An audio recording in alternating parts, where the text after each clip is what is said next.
우리가 잘 아는 데살로니가전서 5장 18절을 보면 범사에 감사하라 말씀하고 있습니다.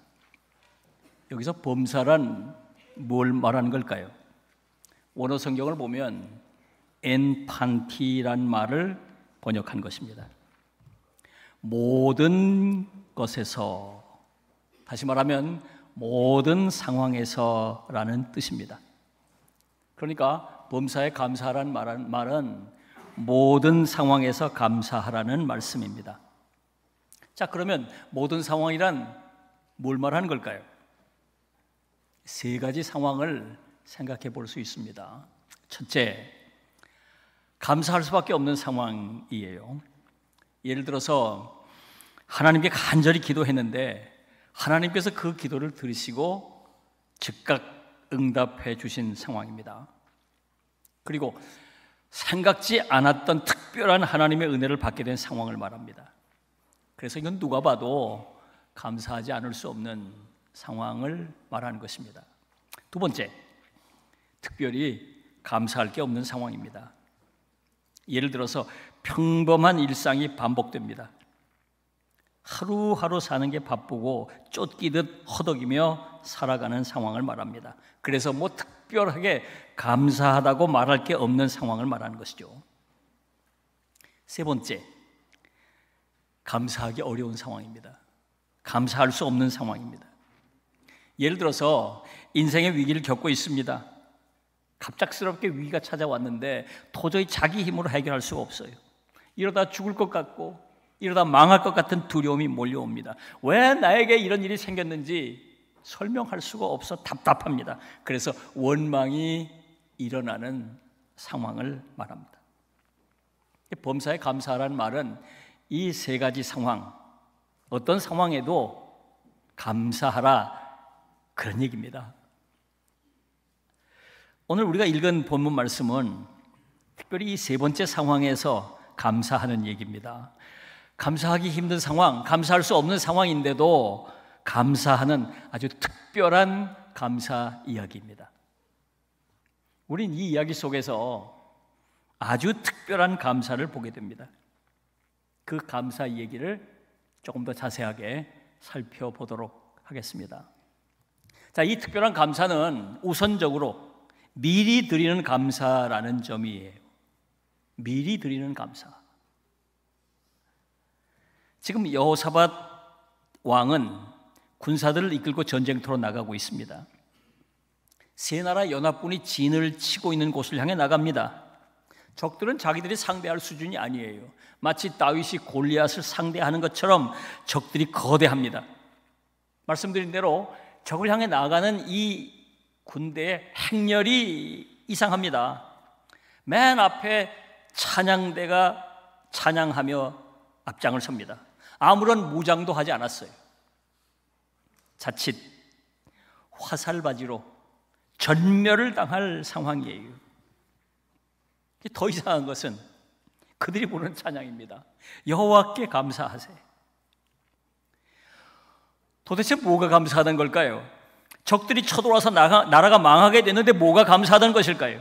이제 전쟁이 시작되면 막강한 적들이 쳐들어와서 자기들이 전멸당할 수도 있는 상황인데 뭐가 감사하다는 걸까요? 이해하기 어렵죠. 17절을 보면 선지자 야하시엘이 이렇게 말했습니다. 이 전쟁에는 너희가 싸울 것이 없나니 대열을 이루고 서서 너희와 함께한 여호와가 구원하는 것을 보라. 여호사밧 왕이, 이스라엘 군사들이 이 말씀을 그냥 있는 그대로 믿었어요. 아멘 하고 믿었어요. 그러니까 이 사람들은 전쟁터로 나가는데 자기들이 전쟁하러 나가는 게 아니에요. 하나님께서 싸우시는 것을 보기 위해서 나가는 겁니다. 그러니까 군사들 맨 앞에 찬양대를 세울 수 있었던 거죠. 그러니까 미리 감사하다고 찬양할 수 있었던 것입니다. 선취적 감사, 미리 드리는 감사인 것이죠. 아주 특별한 감사죠. 어떻게 이런 감사를 드릴 수 있었을까요? 믿음 때문이에요. 하나님의 말씀을 믿었기 때문이에요. 하나님께서 자기들을 위해 싸우신다고 하는 말씀을 있는 그대로 믿었습니다. 하나님께서 적들을 전멸시키실 것이라고 말씀하신 것을 있는 그대로 믿었다 그 말이에요.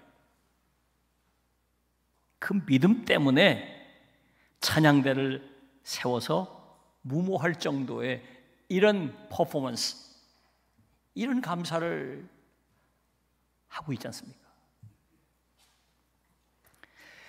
이렇게 미리 드리는 감사의 본을 보여주신 분으로 우리는 예수님을 꼽지 않을 수 없어요. 예수님께서 이렇게 미리 드리는 감사의 본을 보여주셨습니다. 요한복음 11장 41절을 보면 이렇게 기록하고 있습니다. 돌을 옮겨 놓으니 예수께서 눈을 들어 우러러 보시고 이르시되 아버지여 내 말을 들으신 것을 감사하나이다. 예수님께서 죽은 나사로를 살리시는 기적을 베푸실 때 얘기입니다. 아버지께서 당신의 기도를 들으셨다는 것을 믿기 때문이고, 아버지께서 당신을 통해서 놀라운 역사를 일으키실 것을 믿기 때문이에요. 죽은 자를 살리시는 그 놀라운 기적을 하나님께서 이루실 거라는 것을 믿었기 때문이에요. 그래서 미리 감사를 드릴 수 있었던 것입니다. 그렇기 때문에 미리 드리는 감사는 다른 말로 말하면 믿음으로 드린 감사라고 할 수 있어요. 사랑하는 여러분, 우리도 이런 감사를 드리면 얼마나 좋을까요? 아직 안 해보신 분들이 계시다면 한번 시도해 보십시오. 아침에 일어나서 기도로 시작해 보십시오. 물론 간밤에 잠 잘 자게 해주신 것 감사해야 되겠죠. 오늘 새날 주신 것 감사해야 되겠죠. 한 걸음 더 나가 봅시다. 오늘 하루 하나님께서 함께 해 주실 것을 믿고 미리 감사해 보십시오. 오늘 내가 만나고 겪게 될 여러 가지 일들을 하나님 앞에 놓고 기도하면서 하나님께 다 맡기고 하나님께서 함께 해 주셔서 그 문제들이 잘 해결되게 역사해 주실 것을 믿고 미리 한번 감사해 보십시오. 그러면 여러분들의 감사가 차원이 달라질 거예요. 여호사밧은 이렇게 특별한 감사를 드렸습니다. 우리가 이런 것을 좀 본받으면 좋겠어요. 자, 두 번째, 이 특별한 감사의 특징은 하나님 중심의 감사라는 것입니다. 20절을 보면 여호사밧이 이렇게 감사하라고 말했습니다. 여호와께 감사하세 그의 인자하심이 영원하도다. 여호사밧과 백성들이 하나님께 감사한 이유는 하나님의 인자하심 때문이다. 여기서 말하는 인자하심은 요즘 우리말로 하나님의 사랑이라고 할 수 있겠어요. 헤세드란 말인데 하나님이 우리를 사랑하시기 때문에 감사하다는 거예요. 적들을 물리쳐 주셨기 때문에 감사하다는 게 아니에요. 위기에서 벗어났기 때문에 감사하다는 게 아니에요. 하나님이 우리를 사랑하시기 때문에 감사하다는 것입니다. 상황 때문에 감사하는 게 아니에요.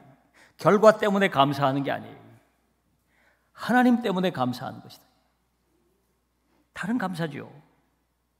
이게 다른 감사예요. 사건 중심, 결과 중심의 감사가 아니라 하나님 중심의 감사라는 거예요. 이 진정한 감사는 사건 때문에 감사하는 게 아니고 상황 때문에 감사하는 게 아니고 결과 때문에 감사하는 게 아니에요. 마음에 감사하는 것이고 인격에 감사하는 것이고 그분에게 감사하는 것이죠. 하나님께서 우리에게 좋은 것을 주시는 이유는 우리를 사랑하시기 때문이에요. 때론 우리를 연단하시려고 고난도 겪게 하시는 이유는 우리를 사랑하시기 때문이에요.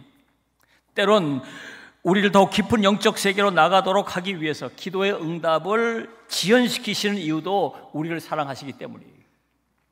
그래서 우리는 하나님을 바라보고 감사한다면 좋은 일이 있을 때도 감사할 수 있지만 고난 받을 때도 감사할 수 있어요. 그 고난 안에 하나님의 사랑이 있기 때문에 기도를 제때제때 응답하지 않으시고 기도를 지연시키시는 이유 때문에도 우리는 감사할 수 있는 것은 하나님의 사랑이 그 안에 있기 때문인 것을 알기 때문이에요.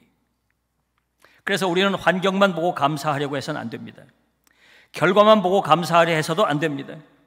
하나님의 사랑을 깨닫고 감사해야 돼요. 하나님 중심의 감사를 드려야 합니다. 사랑하는 여러분, 우리가 이렇게 하나님 중심으로 감사할 수 있어야 하겠습니다. 우리가 상황 중심으로 생각하면 감사보다 원망하기 쉬워요. 우리가 결과 중심으로 생각하다 보면 감사보다 불평하기 쉬워요.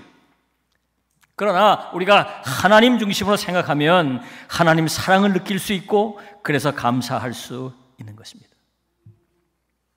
하나님께서 여러분을 사랑하심을 믿으십시오. 그러면 감사할 수 있어요. 상황이 어떻든지 간에. 또 하나, 세 번째로, 이 감사의 특징은 실패에도 불구하고 드리는 감사입니다. 자, 1절을 보면 그 후에라고 기록되어 있어요. 그러니까 요 바로 앞에 장을 보면 여호사밧이 여러 개혁을 단행했습니다. 하나님 기뻐하실 여러 가지 좋은 일들을 많이 했어요. 영적인 개혁을 했고 또 정의를 올바로 세우려고 올바른 재판관들을 세우고 그래서 나라를 바로잡고 개혁에 힘썼어요. 그런데 그 개혁 이후에 그런 얘기예요. 이렇게 개혁을 하면서 바르게 하려고 애를 썼는데도 불구하고 적들이 연합군을 이루어서 쳐들어왔다는 거예요. 힘썼지만, 개혁한다고 힘썼지만 그 중에도 실수가 있었던 거예요. 그래서 적들이 그 빈틈을 노리고 쳐들어왔던 것입니다. 무엇보다도 여호사밧이 했던 실수는 외교적 실수였습니다. 여호사밧은 자기 아들을 북이스라엘의 아합 왕의 딸과 정략적으로 결혼시키면서 동맹을 맺게 됩니다. 동맹을 맺었어요. 그런데 무모하게 이 아합 왕이 강대국 아람을 쳐들어가서 빼앗겼던 라못 길라 땅을 되찾으려고 전쟁을 벌이게 됩니다. 동맹을 맺은 여호사밧은 어쩔 수 없이 이 전쟁에 연루되어 참전하게 돼요. 그런데 안타깝게도 이 전쟁의 결과로 북왕국 아합 왕이 죽고 북왕국이 패전하게 됩니다. 따라서 남왕국도 피해를 보게 되죠. 적들이 그 틈을 타고 지금 공격해 들어온 것입니다. 여호사밧은 그제서야 실수를 깨달은 거예요. 그랬다면 좌절할 만한데 하나님 앞으로 나갔습니다. 그리고 하나님께 간절히 부르짖어 기도했어요. 자기의 실수를 있는 그대로 고백하고 하나님 앞에 잘못을 고하고 도움을 청했어요. 하나님께서 도와주시면서 앞으로 여호사밧을 통해서 큰 일을 이루실 것을 또 말씀하셨어요.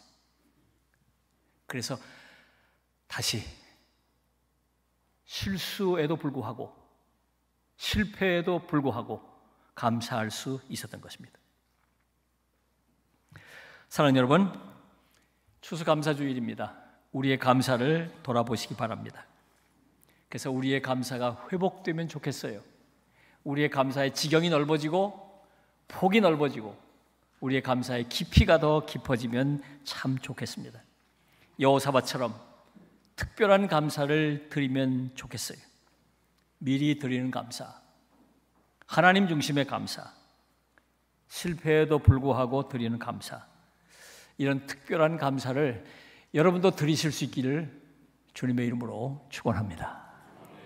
기도하겠습니다. 주신 말씀을 생각하면서 하나님 앞에 우리의 마음의 소원과 다짐을 기도하겠습니다. 다 같이 기도하겠습니다.